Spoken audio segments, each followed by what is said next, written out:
Hi, everyone. My name is Dr. Harmony. I'm a twin flame expert helping twin flames around the globe face fears, find freedom, and glow forward on fire.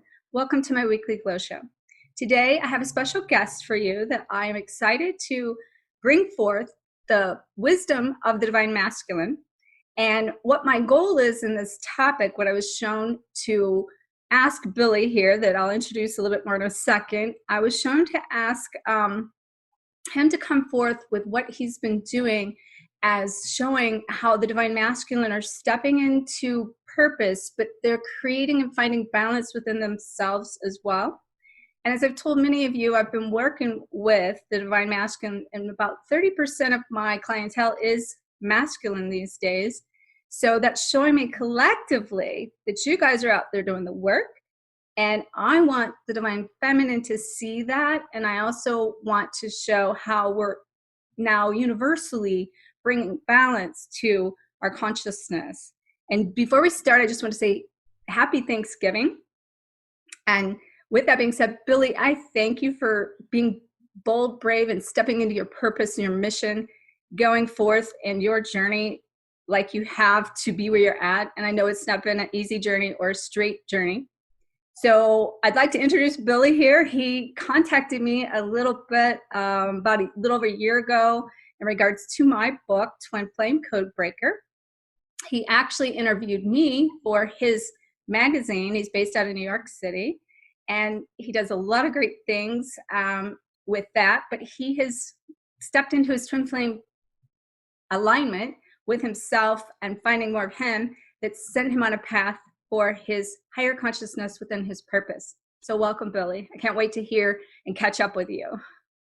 Thank you, Dr. Harmony. Yeah, I'm so excited to be here, and thank you for having me. It's been, so long since we've last connected, so I'm just excited to catch up and share kind of what we've been doing and see what happens. I've always loved talking to you, and I've always felt the energy between us is very exciting and very positive and empowering. So again, Yeah. thank you.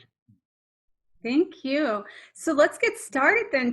I want to hear, like, for our audience, will you share just quickly and briefly how you awaken more to your twin flame connection, your alignment with your twin flame? And last I knew, you guys are actually still in union. Is that still correct?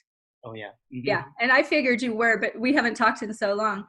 So can you tell us just briefly how that happened and what changes you had to make within? And then lead us into how that took you into your purpose and higher consciousness and connecting more to your mission. Sure. Well, first, I definitely know when I met Casey, who is my partner, the first thing that happened between us, we hated each other. We did not really align or know the significance of our relationship until I guess 1 or 2 years into us getting to know each other. Because when we first met, I was doing fashion photography in Chicago and she was my assistant. So we both were doing the same thing, but both had different paths and how we got there. And what I've come to realize is we're our opposites basically. Mm-hmm. And we're like those mirrors that we both need to kind of push each other to expand where we didn't want to expand. And so that's been the journey. I've just been able to handle our situations of disagreements and arguments, but in a way where we're both learning from it rather than always at battle with each other. I think the first few years it was just a battle, but now it's kind of much more compassionate and understanding. And So if I hear you correctly, I just want the audience to kind of pick up on this. It's you're still in those stages of working through those processes, but you're doing it in harmony together rather than apart, which is beautiful because that's what we should be doing. But yeah, definitely. We're definitely having our own separate lives and being okay with that, and kind of knowing that we are both individual people and that we should never be trying or striving to control or hold each other to a certain way that we want or need, but rather that's the signs that we both need to which work is on. the unconditional love that we should be in and allow to happen. So I know that when you reached out to me, there was, I think, some harmonization going on at that time that that connection, like what you were working on at that time, really helped you bring home the harmonization between your, I know, I'm sure yourself, but also within your union, right? Yeah, it just made me realize that, especially as a man, there's a lot of, I guess you could say, programs that you identify with how you're supposed to be in a relationship. And I think the knowledge in your book and just talking to you made me just more open to different ways of like just communicating between Mhm. each other. And she's been always very good at that, like knowing that there's certain things that maybe I have allowed rather than like really thought about, which is good or bad for me. And she's been the one that's been like, you need to like think about those things before you react or expect anything of me. And I was just kind of like hard headed. So were you the typical divine masculine we hear about out there then, kind of more of the runner, or was she more of the runner, or did you have that dynamic between the two of you? I don't even really know. I just think we both, it's kind of like we both were like, I always say we were both like on these trains and all of a sudden we just slammed into each other. Like at a That's a perfect, great way to put it. like, and then like from there, it's just like now we're like trying to go somewhere together, but we still are on our own path, like, and still really respectful and honoring that. So that's kind of like how I see it. That's perfect, because that's what I teach should happen. And I see this, and I work with twins that are so close to harmonizing with their twin. And what happens is it's easy to get consumed by that kind of love, and it sucks you in to the point where that you put your mission on hold, or you know what I mean, you get so consumed by it that you can't do anything else, you can't function, and it pulls you out of alignment with yourself and your mission. So how have you managed that to stay in alignment with that, to be then staying in alignment with yourself then helped you get in more alignment with your mission and your purpose? Well, I think it's actually been kind of the opposite of that, where it's like, well, I know for me, she's been like, she makes me question everything I'm doing if it's actually something I want to do or something um, that necessarily I don't have my full heart in it. So Mhm. it's been kind of like, I would say the opposite of that, where I've been more just like, oh, I just like have this idea, I want to run with it, but I've never had that kind of obsession over a relationship or actually anyone unless I was like really little. But like, I just think that's like the first time you kind of feel that you get kind of obsessed. But with us, it's just been more of the opposite, where she is the balance to my like having the action and the energy to do it, but then having me step back and being like, is this something you really want to do? Or Got you. because I've always been the one who gets a little bit more excited, doesn't really think before I do. And So this is beautiful, because I've been seeing a lot of this and teaching a lot of this, that this is the balance we're talking about as well within yourself. So the balance, I'm glad you brought that up, because balance for everyone's not the same path for everyone. Somebody might need to learn, like for our soul's evolution, we might need to, we don't might need to, we need to learn the contrast and the duality of both sides. So like for instance, if we rejected someone, we also need to know what it's like to be rejected. mm, And so that learning both sides of that brings us into harmony. It brings us into balance, and it brings us into completion. And if we keep moving in the same way or one way, or thinking the other person has to be moving with us in that same way, then we're basically not in alignment with ourselves to get both sides of that. So what you're saying, which I love, you're helping each other find the contrast within each other to bring harmony within yourself and then together. yeah, I almost see us as like two little magnets that like if one of us feels like we're going somewhere, it's like we're gradually helping, like we're moving at the same direction, but it to me, I don't even see it one's ahead or Yeah. other. It's just like we're both in a way like magnetizing what we both need to do and want to do, but then also like we're just eventually going to be lifting each other at the same at the same time. Right. And that's how it should be, in a sense that that's how one supports the other, and you would never be equal in that. because then it would be repelling Mhm. versus attracting. Exactly. Yeah. Very cool. Thank you for sharing that from like that inside dance, Yeah. that. So now let's talk about you personally and these shifts you've made and how you've came into balance as the divine masculine and representing divine masculine out there, and how that, and then we'll move that into your purpose. Okay. Sure. I mean, I guess I could start. The last time we talked, I was just in the initial stages of my website, not knowing like what I wanted to do with it, but I know I wanted to create my own original content.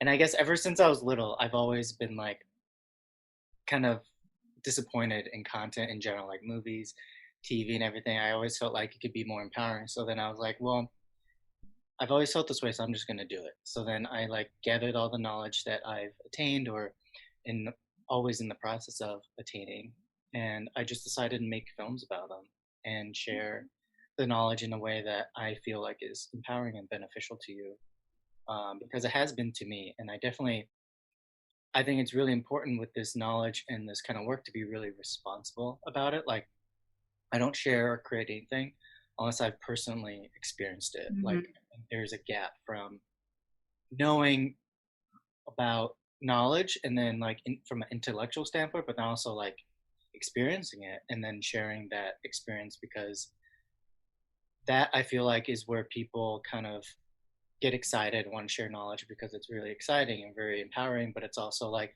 a lot of people find ways to like try to make money off of it, when it's like if you haven't experienced it, then are you really helping anyone? Mm-hmm.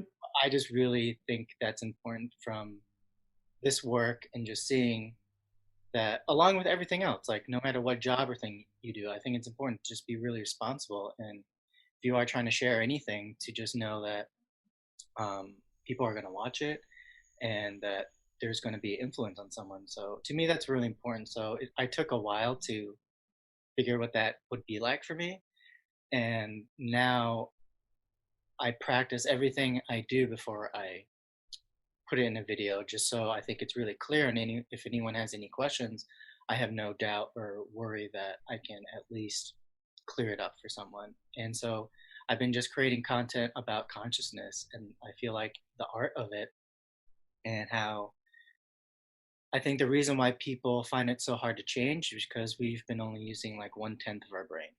And so I really went on that journey to discover how can we, use the other 90% of it.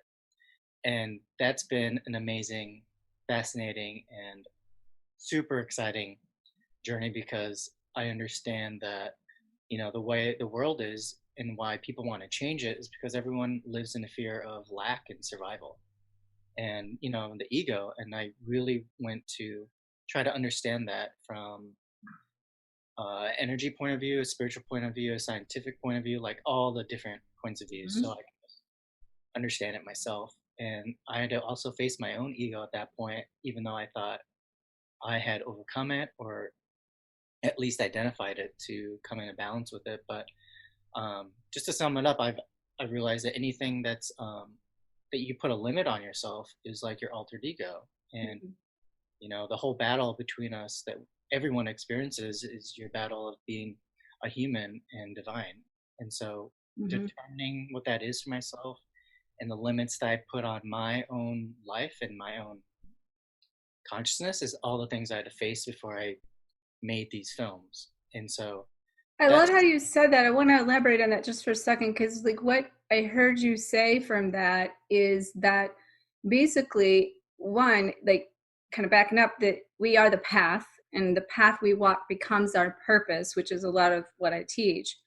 But then when we get to that road of limiting ourselves from implementing that purpose, it's our ego holding us back if we don't follow through. And that any limitation we have preventing us from stepping into purpose is our responsibility to address, to identify, to take accountability for, to face those fears so we can step into our purpose. exactly. And like the path that you are talking about, I feel like the path is the unknown, which I feel like is you. Like this whole journey is nothing outside of yourself. It's like the whole evolution of us, I think, is going inside. And so Mm. that's what I love it. You're confirming for me because I have been on this. kind of tangent, that everything, and I have always known this, but it's really hit home, harmony starts from the inside out. And we're really moving into this collective oneness. And we're superseding so many things, including twin flames, into the in quantum entanglement and into the collective consciousness of androgynous is where I've been shown we're moving in the future. And so to do any of that, it's all with every individual oneness and the balance that we're talking about, finding from within that aligns you with source, that then you meet within that your divine beloved, that then can amplify and accelerate you and keep you accountable to face those fears, rather than, because when you run from that person also, or any mirror, everyone here is our mirror right now in this time frame, doesn't matter twin flame or not, we're superseding that. And that if we're all just walking each other home as part of a book I'm working on, quantum entanglement. And if we don't face that person or learn what it is we even need to know from that lesson, then basically we're the runner from ourselves from that. When I ask you, were you the runner of the dynamic? At the end of the day, we're all the runners if we're not facing ourselves. One of the things I got to tell you and share with you that I'm really learning really deeply is in this balance of this contrast I'm talking about, is really being put in positions to exercise the opposite of what I've done and do these cross pattern actions that feel a little uncomfortable, because I've been trained to do everything in such one way that's always been like, for instance, my saint side, my positive side. And it's pulling out all of ourselves, the shadows and the light, and embracing the shadows, embracing our ego, embracing those aspects of us that maybe aren't coming from ego, but from a place of truth, or accepting that truth, and then speaking it, owning it, speaking it, and sharing it from a place that it may be like not in a not so nice maybe we used to be. Maybe we got to set a boundary, we got to stand in that truth. And I've been put in position being kind of judged from the outside, saying that's not right, I shouldn't be doing that. And this has been kind of recently. And I'm like, no, this is the opposite side for me to find the balance of how to handle this from something I've never done. That brings my soul into completion and the full circle and cycle of the evolution of that lesson. Mm-hmm. Something else I'm really seeing is that love doesn't need lessons. So it's our choice to step out of the lesson now. We've learned enough lessons consciously to be able to flip the scale from the collective, from that karmic pattern into the light. And now we get to choose our timeline. We get to choose where we want to be in it. We get to choose how we want to take action for our future into 2020 with complete clear 2020 vision, right? So it's so important to know what we need, but we don't have to dig the past up anymore. When these situations are coming to us that we used to have to face, now part of the the contrabalance to that, the contra lesson, is that I don't have to keep analyzing this to see what is the lesson. The lesson is there is no lesson. Well, totally, because in the way it's like you're just experiencing yourself in either way. Like that's what I love about what I've been learning so far, is like I think the more that we can look objectively of ourselves without emotion, the more we can learn, because it's like I've learned so much more about myself and my addictions to what I feel like what I'm learning is all the emotions that we carry, which is different from feeling. And that took me a while to understand the difference, but I think the emotions are like chemical addictions, and we all have to enter rehab. Like yes, I had to enter my rehab of what emotions that I was addicted to, that kept the cycle of these lessons that the program running, kept yeah. the program running. Yeah, I love the science of all this because it keeps me more objective and more compassionate about and what it is it's cognitive therapy. So what that means is, what you're saying, we can't necessarily change how we feel or the emotion until we change the thought. So going into changing the patterns of thought can recreate a new emotion. Mhm. Mhm. Yeah, and I love that kind of stuff because then it's like there's a science to all of this, and Yeah. now scientists are actually realizing it, and there's been years of evidence of study of consciousness, of energy, of the brain and how it works, and even all these spiritual symbolism that has existed forever that has actually represented the science of all this, that Hmm.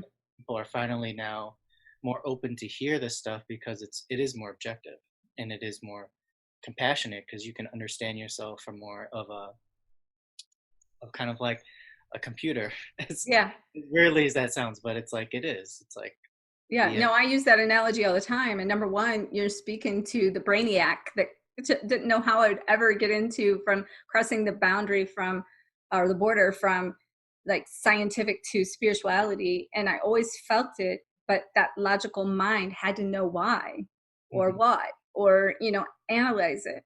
So I always tell people, if I can merge spirituality and scientific, thinking or logic, anyone can do it. Yeah, yeah, and it's everything is being proved by science now, and even like that's why I love this spiritual stuff because it's like the study of the unseen, like study of what is thought, what is personality, what is emotion, what is feeling. Like that stuff is so fascinating to me because you don't see it, but Mm-hmm. that's like who we really are. Yeah. The physical thing is what I'm learning is like, And it makes so much sense too, yeah, right? Like, that totally. makes sense. Like, we pick it apart when we get overthink it. Well, I definitely think there's also like programs of so much fear about that Mhm. when Well, people start outside talking about influence, right? that, it sounds scary or weird, when it's like it's it's just Taboo. your it's just your habits, of Yeah. thinking that way. But yeah, so like I've just been trying to empower people to understand, like, learn more about yourself. There's there's so much more about you than I could ever teach you or anyone could teach you. So like I always, when if anyone comes to me with questions or anything like that, like I really love the teachings of Jiddu Krishnamurti, who has always been raised to become a teacher. But when people come to him, they're like, "Don't look at me, look at yourself." And I Hmm. think that's a beautiful way to empower people to grow, um, rather than me trying to become a spiritual advisor or something. I know I'm just not made for that, and I know some people are really, really great at that. But for me, I think what I'm learning about my skills and what I really want to share and express to people is the full experience of knowledge, but also with sound, visuals, and feeling. And I think that's what we like, the sensory knowledge, I guess you could say, or sensory experience of all this. And so I'm just learning that skill of mine and developing it. And these films are almost my way of experimenting and learning about myself Tell by. us about your films. Tell the audience about, and we're going to make sure to have some links below to connect with you and to see some of your work. So tell us more specifically a little bit about your actual work and the films and your background and all of that.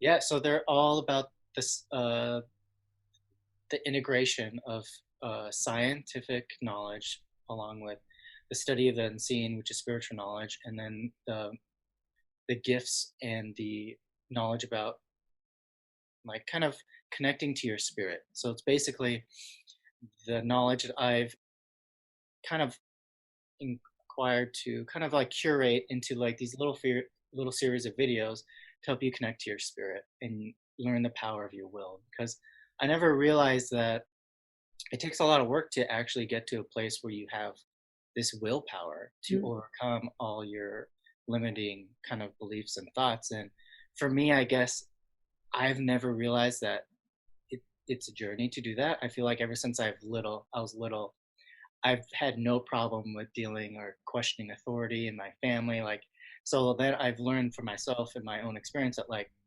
that's a reason why I can teach this, because I've just had it within me. And Mm-hmm. Just had to unlock it and tap into that. yeah, and Yeah. so in these videos, they're just about learning more about yourself in consciousness. And energy and consciousness is our eternal masculine, and energy is our eternal feminine, and how balancing those two creates a unified individual who's who's now living with, love and willpower to overcome every obstacle that comes in your life. So those are what the films are about, and they all are a It sounds series like of, alignment that I was saying, like, right? The balance of in that alignment within yourself. yeah. And I try to just make these videos as simple as possible and use movies to kind of like keep a little balance and, so people can relate to these concepts because all the symbolism and all those concepts are in so many movies that people have seen and have experienced. And a lot of fairy tales and Disney movies explain all these concepts of, Oh, I know. You're so right. That's so funny you say that. It carries all this wisdom. yeah, like I made a film about Beauty and the Beast, which is about your ego and your animal instincts and the animal ego of the body. And so, like, that's a whole film about the symbolism and the journey of becoming one with your energy of Kundalini. And same with like The Matrix and all these modern films also tell the same tale. And so I just use those movies as a way to visualize all these concepts that's like that we all know. It's just that we haven't learned the science and the mysticism and the symbolism behind all of it. Mhm. And that's why I love movies. I've always felt that there's a deeper meaning to them, but people kind of like either I don't know, there's just something missing from the director or the people in it to connect the dots of what they actually mean. And I also learned that Tolkien, who did Lord of the Rings, was a Mason, and so all those films have basically the path of ascension in them. And so Yeah. I make all these films about what those films are about because then I have a visual that represents all of these concepts, and I've been felt that I'm guided to them or I have a connection to understanding those concepts from all these movies I've seen. So I just use them to explain everything so people can relate and know that like they've seen this. It's now like learning the deeper meaning behind it all. Well, I want to thank you for sharing that with me on a flip side of, like, say we were talking about the contrast of hearing something from the other side. So you're showing me a little bit of the other side that I'm being pulled to, that I'm fighting resistance within. Because as you know, the audience, I don't know if they know this or not, that I've been working on my own project, my own film, my own series of my own message, in a way of how this twin flame journey unfolds, and more like a mini series you would see like on Netflix. And last year, I think you knew this, Billy, I went to Hawaii and I worked with learning screenplay writing from Jeff Arch, that wrote Sleepless in Seattle, and met a lot of people. And one of the things, whenever I was talking to Jeff about all of this, he had a lot of questions. It was very cool.